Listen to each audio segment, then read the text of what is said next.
નંદેસરી જીઆઈડીસીમાં આવેલ પીએબી ઓર્ગેનિક કંપનીમાં આગ લાગી. વડોદરાની નંદેસરી ઔદ્યોગિક વસાહતમાં આવેલ પીએબી નામની કંપનીમાં અચાનક આગનો બનાવ. મળતી માહિતી મુજબ બ્લાસ્ટ સાથે આગ લાગતા અફરાતફરીનો માહોલ સર્જાયો હતો. ફાયર ફાઇટર આગ પર કાબૂ મેળવવા કામે લાગી ગયા હતા. આગ લાગવાનું કારણ અકબંધ છે.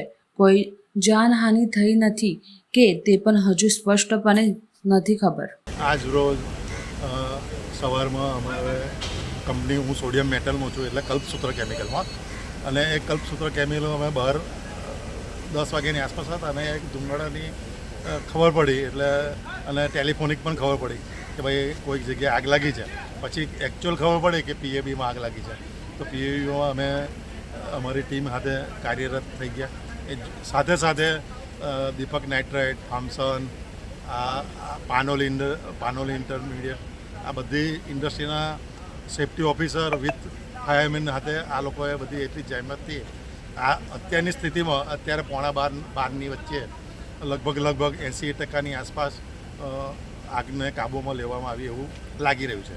હવે આગળ તો હજુ આગ તો ચાલુ જ છે, પણ જે પહેલાં એ રુદ્ર સ્વરૂપ ધારણ કર્યું હતું એ અત્યારે હાલની સ્થિતિમાં ઘણું બધું કંટ્રોલમાં છે.